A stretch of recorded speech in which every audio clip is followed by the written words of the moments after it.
ଇତିହାସ ଉପାଦାନର ସମସ୍ତେ ଭଲରେ ଥିବ। ଆଗାମୀ ମଧ୍ୟରେ ଆମେମାନେ ପଢିଥିଲେ ଭାରତ ଇତିହାସ ଉପାଦାନର ପ୍ରତ୍ନତାତ୍ତ୍ୱିକ ସାହିତ୍ୟିକ ଉପାଦାନ। ଆଜି ଆମେମାନେ ପଢିବା ଅଭିଲେଖକାରୀ ଉପାଦାନ। ସର୍ବପ୍ରଥମେ ଆମେମାନଙ୍କୁ ଜାଣିବାକୁ ହେବ ଅଭିଲେଖଗାର କଣ ଏବଂ ତାପରେ ଜାଣିବା ଅଭିଲେଖଗାରୀ ଉପାଦାନ ବିଷୟରେ। ଆମମାନେ ପ୍ରତ୍ନତାତ୍ତ୍ୱିକ ଉପାଦାନ ପଢିଥିଲେ ବିଭିନ୍ନ ଅଭିଲେଖ ସମ୍ବନ୍ଧରେ। ଅଶୋକଙ୍କ ଅଭିଲେଖ, ହର୍ଷବର୍ଦ୍ଧନଙ୍କ ଅଭିଲେଖ ଏବଂ ଚନ୍ଦ୍ର ବିକ୍ରମାଦିତ୍ୟଙ୍କ ଅଭିଲେଖ ବିଷୟରେ। ଏବଂ ସେହି ଅଭିଲେଖ ମାନଙ୍କୁ ଯେଉଁଠାରେ ସାଇତି କରି ରଖାଯାଏ ତାହାକୁ ଆମେ ଅଭିଲେଖଗାର କୁହାଯାଏ। ଏବଂ ଏହି ଅଭିଲେଖଗାର ବ୍ୟବସ୍ଥା ଆମ୍ଭେମାନେ ଆଧୁନିକ ଯୁଗରୁ ଦେଖିବାକୁ ଆସେ। ମଧ୍ୟଯୁଗୀୟ ସମୟରେ ମୋଗଲ ଯୁଗରେ ମଧ୍ୟଯୁଗୀୟ ଶାସନ ସମୟର ମୋଗଲ ସମୟରେ ଆମେମାନେ ବିଭିନ୍ନ ଲାଇବ୍ରେରୀ ବା ପୁସ୍ତକାଳୟ ଦେଖିବାକୁ ମିଳେ ଏବଂ ଏହି ପୁସ୍ତକାଳୟ ପରବର୍ତ୍ତୀ ସମୟରେ ଅଭିଲେଖଗାରରେ ମଧ୍ୟ ପରିଣତ ହୋଇଛି। କିନ୍ତୁ ଆଧୁନିକ ଭାରତ ଇତିହାସରେ ଆମେମାନେ ଯେତେବେଳେ ଆଧୁନିକ ଭାରତ ଇତିହାସ ଅଧ୍ୟୟନ କରୁ ସେତେବେଳେ ଆମକୁ ମୁଖ୍ୟ ଉପାଦାନ ରୂପେ ଅଭିଲେଖଗାରୀ ଉପାଦାନକୁ ଗ୍ରହଣ କରିଥାଉ ଏବଂ ଏହି ଅଭିଲେଖଗାରରେ ଥିବା ତଥ୍ୟମାନଙ୍କୁ ଆମେମାନେ ଅଭିଲେଖଗାରୀ ଉପାଦାନ ବୋଲି କହୁ। ଏହି ଅଭିଲେଖଗାର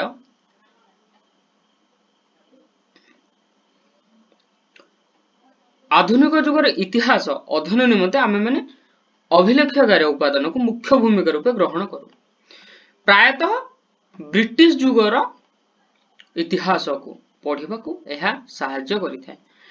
ବ୍ରିଟିଶ ଯୁଗରେ ବିଭିନ୍ନ ଦଲିଲ ଅଭିଲେଖଗାର ମାନଙ୍କରେ ଥାଏ ଏବଂ ଏହି ଯୁଗ ସମ୍ବନ୍ଧରେ ଆମେମାନେ ଯେତେବେଳେ ବିଭିନ୍ନ ଇତିହାସ ରଚନା କରୁ ବା ତଥ୍ୟ ପ୍ରଦାନ କରୁ ଏହି ଅଭିଲେଖଗାରର ତଥ୍ୟକୁ ନେଇ ଆମେମାନେ ଉପସ୍ଥିତ କରିଥାଉ।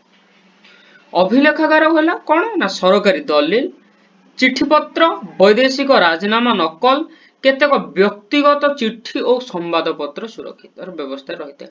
ଆମମାନେ ଜାଣିଲେ କଣ ନା ଏହି ସମୟରେ କେତେକ ଅଭିଲେଖଗାରରେ କଣ କଣ ଥାଏ ବା କଣ କଣ ଅଭିଲେଖଗାରୀ ଉପାଦାନର ଅନ୍ତର୍ଭୁକ୍ତ ନା ସରକାରୀ ଦଲିଲ, ଚିଠିପତ୍ର, ବୈଦେଶିକ ରାଜିନାମାର ନକଲ, କେତେକ ବ୍ୟକ୍ତିଗତ ଚିଠି ଓ ସମ୍ବାଦପତ୍ର।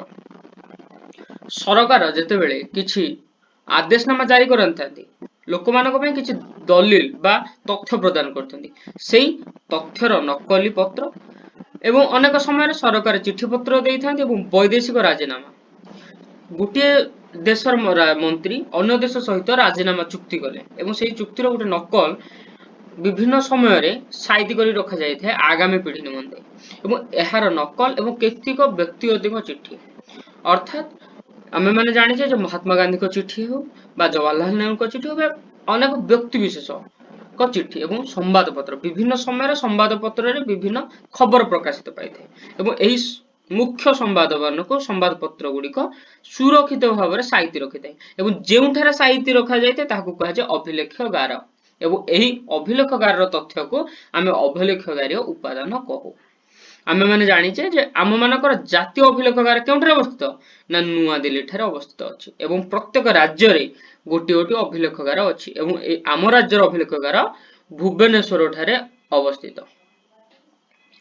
ଅଭିଲେଖଗାର ଉପାଦାନକୁ ଚାରି ଭାଗରେ ବିଭକ୍ତ କରାଯାଇଛି। କେତେ ଭାଗରେ ବିଭକ୍ତ କରାଯାଇଛି ନା ଚାରି ଭାଗରେ ଅଭିଲେଖଗାର ଉପାଦାନକୁ ବିଭକ୍ତ କରାଯାଇଛି। ପ୍ରଥମଟା ହେଲା ସରକାର ଦସ୍ତାବିଜ, ବିଭିନ୍ନ ସଂସ୍ଥାର ଦଲିଲ, ନିର୍ଦ୍ଦିଷ୍ଟ ବ୍ୟକ୍ତିମାନଙ୍କର ବିବରଣୀ ଇତ୍ୟାଦି। ଏବଂ ଚତୁର୍ଥରେ ଆମେ ଦେଖିବା ସମ୍ବାଦପତ୍ର। ବିଭିନ୍ନ ସମୟରେ ବିଭିନ୍ନ ସମ୍ବାଦ ଅଛି, ସମ୍ବାଦ କୁମୁଦିନୀ ଅଛି, ଦ ୟଙ୍ଗ ଇଣ୍ଡିଆ ଅଛି, ତ ଏଭଳି ବିଭିନ୍ନ ସମ୍ବାଦପତ୍ର ମଧ୍ୟ ବିଭିନ୍ନ ଗୁରୁତ୍ୱପୂର୍ଣ୍ଣ ତଥ୍ୟ ପ୍ରଦାନ କରିଥାନ୍ତି ଏବଂ ଏହାକୁ ସାଇତି କରି ରଖାଯାଇଥାଏ କେଉଁଠାରେ ନା ଅଭିଲେଖଗାରରେ। ଏବଂ ସର୍ବପ୍ରଥମେ ଦେଖିବା ସରକାରୀ ଦସ୍ତାବିଜ। ସରକାରୀ କାର୍ଯ୍ୟର ରୂପାୟନ ସମୟରେ ନଥି ଗୁଡିକ ଅନ୍ୟ ସ୍ତର ଦେଇ ଯାଇଥାଏ। ଏଥିରେ ଅନେକ ଟୀକା ଏବଂ ଟିପ୍ପଣୀ ରହିଥାଏ। ପୂର୍ଣ୍ଣାଙ୍ଗ ଅବସ୍ଥାରେ ଏହାର ବିଭିନ୍ନ ଦିଗର ବିବରଣୀ ଲିଖିତ ହୋଇଥାଏ। ବ୍ରିଟିଶ ଶାସନ ସମୟରେ ସ୍ୱାକ୍ଷର ହୋଇଥିବା ରାଜିନାମା ଅଭିଲେଖଗାରରେ ସଂରକ୍ଷିତ ହୋଇ ଅଛି। ଏଥିରୁ ଜଣାଯାଏ ଯେ ସରକାରୀଙ୍କ କାର୍ଯ୍ୟ ଯେତେବେଳେ ସରକାରୀ କାର୍ଯ୍ୟର ରୂପାୟନ ନିଏ ସେତେବେଳେ ଏହାର ତଥ୍ୟ ଗୁଡିକ ବିଭିନ୍ନ ସ୍ତରରେ ବିଭିନ୍ନ ସମୟରେ ବିଭିନ୍ନ ସ୍ତର ଦେଇ ଯାଇଥାଏ ଏବଂ ଏହି ସ୍ତର ଗୁଡିକ ଏକାଠି ଏକତ୍ରିତ କରି ଗୋଟିଏ ନଥିପତ୍ରରେ ରଖାଯାଏ ବା ତାହାକୁ ସରକାରୀ ଦସ୍ତାବିଜ କୁହାଯାଏ। ଏବଂ ଆମମାନଙ୍କର ଜାଣି ରଖିବା ଉଚିତ ଯେ ବ୍ରିଟିଶ ଶାସନ ସମୟର ଇତିହାସ ଏବଂ ସେ ସମୟର ରାଜିନାମାକୁ ଜାଣିବାକୁ ହେଲେ ଆମେ ଅଭିଲେଖଗାରରେ ସଂରକ୍ଷିତ ଥିବା ସେହି ସମୟର ତଥ୍ୟ ମାନଙ୍କୁ ଦେଖିବା ଉଚିତ। ଏବଂ ଗବେଷକ ମାନେ ଏହାକୁ ପାଠ କରି ସେ ସମୟର ସରକାରୀ ସୂଚୀ, ସରକାରୀ ତଥ୍ୟ ଏବଂ ସରକାରଙ୍କ ଦ୍ୱାରା ପ୍ରଣୀତ ଆଇନକୁ ମଧ୍ୟ ଜାଣିପାରୁଥିଲେ ଏବଂ ଯାହାକି ସେ ସମୟର ରାଜକୋଷ, ଜମା ଖର୍ଚ୍ଚର ହିସାବ, ଟିକସ ପ୍ରଣାଳୀର ଅର୍ଥନୈତିକ ଦଲିଲରେ ମଧ୍ୟ ଥାଏ। ଏବଂ ପରବର୍ତ୍ତୀ ସମୟରେ ଆମେ ମାନେ ଦେଖିବା ଯେ ବିଭିନ୍ନ ସଂସ୍ଥାର ଦଲିଲ। ଆମେ ମାନେ ଜାଣିଛେ ସରକାରଙ୍କ ପରିବର୍ତ୍ତେ ସରକାରଙ୍କ କାର୍ଯ୍ୟକୁ ତଦାରଖ କରିବା ବା କଟୁ ବାକ୍ୟ ହିସାବରେ ତିର୍ଯ୍ୟକ ଭାବରେ ଆଲୋଚନା କରିବା ପାଇଁ ବିଭିନ୍ନ ସଂସ୍ଥା ମାନେ ଥାଏ। ଏହି ସଂସ୍ଥା ମାନେ ସରକାରଙ୍କ କାର୍ଯ୍ୟକୁ ତଦାରଖ କରି ନିଜର ମତ ବ୍ୟକ୍ତ କରିଥାନ୍ତି ବିଭିନ୍ନ ଦଲିଲ ମାଧ୍ୟମରେ ବା ବିଭିନ୍ନ ଏବଂ ଏହି ବିଭିନ୍ନ ସଂସ୍ଥା ଦ୍ୱାରା ବିଭିନ୍ନ ମଠ ବା ଧର୍ମ ଏବଂ ଧର୍ମାନୁଷ୍ଠାନ ବିବରଣୀ ମଧ୍ୟ ମିଳିଥାଏ। କଣ ନା ସରକାରଙ୍କ ଅଧୀନରେ ଅନେକ ସଂସ୍ଥା କାମ କରିଥାଏ। ଏହି ସଂସ୍ଥା ଗୁଡ଼ିକର ବିଭିନ୍ନ କାର୍ଯ୍ୟ ବିବରଣୀ ଅଭିଲେଖଗାରରୁ ମିଳିଥାଏ। ଏହି କଣ ହୁଏ ନା ଶିକ୍ଷା ବିଭାଗର ପାଠ୍ୟକ୍ରମ ଆମେ ଜାଣିବାକୁ ପାଏ, ଶିକ୍ଷାର୍ଥୀ ମାନଙ୍କର ପରିସଂଖ୍ୟାନ ତଥ୍ୟ ଅର୍ଥାତ୍ କେତେ ଶିକ୍ଷାର୍ଥୀ ପଢିଥିଲେ, ସେଥିରେ ମହିଳା କେତେ ଥିଲେ ବା ପୁରୁଷ କେତେ ଥିଲେ, ବା ଆମେ ମାନେ ଜାଣିବାକୁ ପାଇବା ଯେ ନାରୀର ଶିକ୍ଷା କିପରି ଥିବାକୁ ହେଲେ ସେହି ସମୟରେ ବିଭିନ୍ନ ସଂସ୍ଥାର ଦଲିଲ ଦେଖିବା ବା ଶିକ୍ଷା ଅନୁଷ୍ଠାନର ଦଲିଲ ଦେଖିବା ଏବଂ ଶିକ୍ଷାର୍ଥୀ ମାନଙ୍କର ପରିସଂଖ୍ୟାନ ଦ୍ୱାରା ଆମେ ନାରୀ ମାନଙ୍କର ଶିକ୍ଷାର କ୍ଷେତ୍ରରେ ଜାଣିପାରୁଥିଲେ। ଏବଂ ଆମେ ଦେଖୁଥିଲେ କଣ ନା ସେ ସମୟରେ ମଠ ମନ୍ଦିର ଏବଂ ଧର୍ମାନୁଷ୍ଠାନର ବିବରଣୀରୁ ଧାର୍ମିକ ଅବସ୍ଥାର ସୂଚନା। ଯଦି ଆମେ ମାନେ ଆଧୁନିକ ଯୁଗର ଧର୍ମର ଅବସ୍ଥା ବା ଧାର୍ମିକ ଅବସ୍ଥାକୁ ଜାଣିବାକୁ ହେବା ତ ସେ ସମୟରେ କଣ କରିବାକୁ ପଡୁଥିଲା ନା ମଠ ମନ୍ଦିର ଧର୍ମାନୁଷ୍ଠାନର ବିବରଣୀକୁ ଜାଣିପାରୁଥିଲେ। ଏ ବିବରଣୀ ମାନେ କୋଉଠୁ ପାଏ ନା ଅଭିଲେଖଗାରରୁ। ଯଥା ବର୍ତ୍ତମାନ ସମୟର ପାର୍ଲାମେଣ୍ଟ, ବିଧାନସଭା, ବିଧାନ ପରିଷଦର ଆଲୋଚନା ମଧ୍ୟ ଏଇଥିରେ ଲିପିବଦ୍ଧ ହୋଇ ରହିଥାଏ। ଏଇ ଯୋଉ ଅଭିଲେଖଗାରୀୟ ଉପାଦାନରେ କଣ କଣ ଥାଏ ନା ପାର୍ଲାମେଣ୍ଟ, ବିଧାନସଭା, ବିଧାନ ପରିଷଦର ଆଲୋଚନା ମଧ୍ୟ ଥାଏ। ଏବଂ ପରବର୍ତ୍ତୀ ସମୟରେ ଆମେ ଯେତେ ଦେଖିବା ଯେ ନିର୍ଦ୍ଦିଷ୍ଟ ବ୍ୟକ୍ତିମାନଙ୍କ ବିବରଣୀରେ ଆମେ ଦେଖିବା କଣ ନା ସ୍ୱାଧୀନତା ସଂଗ୍ରାମ ସମୟରେ ଅନେକ ସଂଗ୍ରାମ ବ୍ରିଟିଶ ଶାସନ ବିଭିନ୍ନ ଭାବରେ ସେମାନେ ମତ ପ୍ରଦାନ କରିଛନ୍ତି। କଣ ଆମେ ଦେଖିଲେ ନା ନିର୍ଦ୍ଦିଷ୍ଟ ବ୍ୟକ୍ତି ମାନେ ଇଂରେଜ ସରକାରକୁ, ଇଂରେଜ ଶାସନକୁ ନିଜ ହିସାବରେ ବା ନିଜ ଅନୁଯାୟୀ ବିଭିନ୍ନ ମତ ପ୍ରଦାନ କରିଛନ୍ତି। ଏଗୁଡିକ ମଧ୍ୟରୁ ଦିନଲିପି, ଆତ୍ମଚରିତ ଅନେକ ପୁସ୍ତକ ସନ୍ନିବେଶିତ ହୋଇଛି। ଦିନଲିପି ଓ ଆତ୍ମଚରିତ ନିଜସ୍ୱ ଭାବଧାରାରେ ଲେଖାଯାଇଥିଲେ ମଧ୍ୟ ସ୍ୱାଧୀନ ସଂଗ୍ରାମ ମାନେ ଏଥିରେ ତତ୍କାଳୀନ ସମାଜ ଓ ରାଜନୈତିକ ବିଷୟରେ ଉଲ୍ଲେଖ କରୁଛନ୍ତି। ଆମେ କଣ ଜାଣିଲେ ନା ଦିନଲିପି ଅର୍ଥ ପ୍ରତ୍ୟେକ ଦିନ ଯୋଉଟା ଲେଖା ଯାଇଥାଏ, ଆତ୍ମଚରିତ ଇତିହାସ ରଚନା ପାଇଁ ସମ୍ବାଦପତ୍ର ନିତ୍ୟାନ୍ତ ଆବଶ୍ୟକ। କାରଣ ପ୍ରତ୍ୟେକ ସମୟରେ ବ୍ରିଟିଶ ସରକାରଙ୍କୁ ସେମାନେ ନିନ୍ଦା କରୁଥିଲେ ଏବଂ ତାଙ୍କର କାର୍ଯ୍ୟ ମାନଙ୍କୁ ପର୍ଯ୍ୟାଲୋଚନା କରୁଥିଲେ। ତେଣୁ ସମ୍ବାଦପତ୍ର ମାନଙ୍କରେ ଦୈନନ୍ଦିନ ଘଟଣା ମଧ୍ୟ ଦେଖିବାକୁ ମିଳେ ଏବଂ ଏକ ଭିନ୍ନ ଭଙ୍ଗୀ ବା ଦୃଷ୍ଟିକୋଣରେ ଇଂରେଜ ଶାସନକୁ ଦେଖିବାର ତଥ୍ୟ ମିଳେ। ଏବଂ ଏଇ ଖବର କାଗଜ ମାନଙ୍କରେ ଆମେ ମାନେ ଦେଖିବାକୁ ମିଳେ ବିଭିନ୍ନ ତଥ୍ୟକୁ ପୁଙ୍ଖାନୁପୁଙ୍ଖ ଭାବରେ ଆଲୋଚନା କରାଯାଇଥାଏ। ଏବଂ ସେହି ସମୟର ସମ୍ବାଦପତ୍ର ବା ସ୍ୱାଧୀନତା ପୂର୍ବରୁ ସମ୍ବାଦପତ୍ର ଗୁଡ଼ିକ ମଧ୍ୟରେ ଅମୃତ ବଜାର ପତ୍ରିକା ଏବଂ ହିନ୍ଦୁ ପ୍ୟାରିୟଟ ଏବଂ ଯୁଗାନ୍ତକର ଇତ୍ୟାଦି ଇତିହାସକୁ ବହୁତ ତଥ୍ୟ ପ୍ରଦାନ କରିଥାନ୍ତି।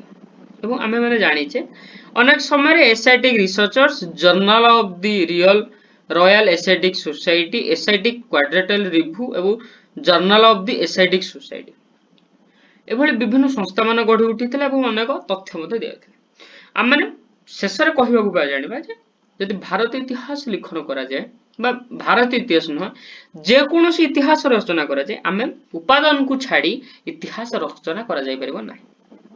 ଯଦି ଆମେ ବିନା ଉପାଦାନରେ ଯଦି ଇତିହାସ ଲେଖୁଛେ ତା ସାହିତ୍ୟରେ ଗଣନା ହେବ।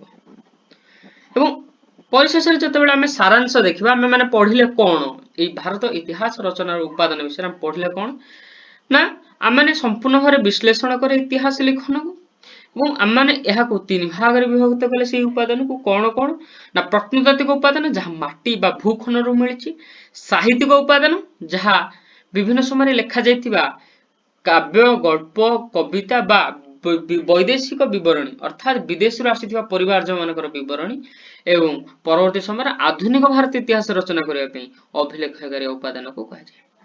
ଏବଂ ପ୍ରାଚୀନ ଭାରତ ଇତିହାସ ରଚନା ମୁଖ୍ୟତଃ ପ୍ରତ୍ନତାତ୍ତ୍ୱିକ ଉପାଦାନ ଏବଂ ସାହିତ୍ୟିକ ଉପାଦାନ ଦରକାର। ଆମେ ଜାଣିଲେ ଯେ ଯେତେବେଳେ ଆମେ ଯଦି ପ୍ରାଚୀନ ଭାରତ ଇତିହାସ ରଚନା କରିବା ତେବେ ଆମେ କେବଳ ଦୁଇଟି ଉପାଦାନକୁ ନେଇକି କରିପାରିବା କଣ ନା ପ୍ରତ୍ନତାତ୍ତ୍ୱିକ ଉପାଦାନ। ଯେତେବେଳେ ମଧ୍ୟଯୁଗୀୟ ଭାରତ ଇତିହାସକୁ ଆସିବା ପ୍ରତ୍ନତାତ୍ତ୍ୱିକ ସାହିତ୍ୟିକ ଉପାଦାନ। ଯେତେବେଳେ ଆମେ ଆଧୁନିକ ଇତିହାସକୁ ଆସିବା ସେତେବେଳେ ଆମେ ସାହିତ୍ୟିକ ଉପାଦାନ, ଅଭିଲେଖଗାରୀ ଉପାଦାନ ଏବଂ ପ୍ରତ୍ନତାତ୍ତ୍ୱିକ ଉପାଦାନ ତିନୋଟିକୁ ନେଇ ଲେଖିବା। ଏଇ ପ୍ରତ୍ନତାତ୍ତ୍ୱିକ କଣ ଆମେ ଯେତେବେଳେ ପ୍ରତ୍ନତାତ୍ତ୍ୱିକ ପଢିଲେ ମୁଖ୍ୟ ଗୁଡିକ କଣ କଣ ପଢିଲେ ନା ଅଭିଲେଖ, ମୁଦ୍ରା, କୀର୍ତ୍ତିସ୍ତମ୍ଭ, କଳା ସ୍ଥାପତ୍ୟ ଏବଂ ପ୍ରତ୍ନତାତ୍ତ୍ୱିକ ଅନ୍ୱେଷଣ ଏବଂ ଖନନ। ସାହିତ୍ୟିକ ଉପାଦାନରେ ଆମେ କଣ ପଢିଲେ ନା ଧର୍ମ ସାହିତ୍ୟ, ଜୀବନ ଚରିତ, ରାଜନୀତି ଶାସ୍ତ୍ର, ଇତିବୃତ୍ତି, ବୈଦେଶିକ ବିବରଣୀ ଓ ସଂସ୍କୃତ ସାହିତ୍ୟ ଅନ୍ୟତମ। ଏବଂ ଯେତେବେଳେ ଆମେ ମଧ୍ୟଯୁଗୀୟ ଇତିହାସ ଲିଖନ ଆବଶ୍ୟକ ପଡେ ଆମେ ସେତେବେଳେ କଣ କରୁ ନା ସାହିତ୍ୟିକ ଉପାଦାନ ଆମେ ଦେଖିଲେ ହ୍ୟୁମାନଙ୍କ ପିରିୟଡ ହ୍ୟୁମାନନାମା, ଫିରୋଜ ଶାହ ତୁଗଲକ, ତାରିକି ଫିରୋଜ ଶାହୀ ଏବଂ ତୁର୍କୀ ଜାହାଙ୍ଗୀର, ତୁର୍କୀ ବାବରୀ ଏଭଳି ବିଭିନ୍ନ ସାହିତ୍ୟିକ ଲେଖା ମାନେ ଆମେ ମାନେ ଦେଖିଲେ। ଏବଂ ଯେତେବେଳେ ଆମେ ଆଧୁନିକ ଭାରତ ଇତିହାସ ରଚନାକୁ ଆସେ ଆମେ ମାନେ କଣ ପଢିଲେ ନା ଆମେ ମାନେ ଅଭିଲେଖଗାର ଉପାଦାନକୁ ଖୋଜିଲେ। ଏହି ଅଭିଲେଖଗାରକୁ ଆମେ 4 ଭାଗରେ ପୁନର୍ବାର ବିଭକ୍ତ କଲେ। ନା କଣ କଣ ନା ସରକାର ଦସ୍ତାବିଜ, ବିଭିନ୍ନ ସଂସ୍ଥାର ଦଲିଲ, ନିର୍ଦ୍ଦିଷ୍ଟ ବ୍ୟକ୍ତି ମାନଙ୍କର ବିବରଣୀ ଏବଂ ସମ୍ବାଦପତ୍ର। ତେବେ ଆମେ ଉପାଦାନ ଗୁଡ଼ିକ ତଥ୍ୟର ସତ୍ୟତା ପ୍ରଣୟ କରି ବିଚାର ନେଇ ଐତିହାସିକ ଇତିହାସ ସଂରଚନା କରିଥାନ୍ତି। ଅର୍ଥାତ୍ ଯେତେବେଳେ ଆମେ ଏହି ସବୁ ଉପାଦାନକୁ ନେଇ ଏକତ୍ରିତ କରି ତାହାର ସତ୍ୟତାକୁ ପ୍ରମାଣିତ କରିବା ସେତେବେଳେ ଯାଇକି ଆମେ ଗୋଟିଏ ଇତିହାସ ଲେଖିପାରିବା। ଏବଂ ପରବର୍ତ୍ତୀ ସମୟରେ ଆମେ ମାନେ ପଢିବା ବା ପରବର୍ତ୍ତୀ ସମୟରେ ଆମେ ମାନେ ଦେଖିବା ପ୍ରଶ୍ନ ଉତ୍ତର ଭଳି। ଏବଂ ଆଶା କରେ ସମସ୍ତଙ୍କୁ ଭଲ ଲାଗିଥିବ।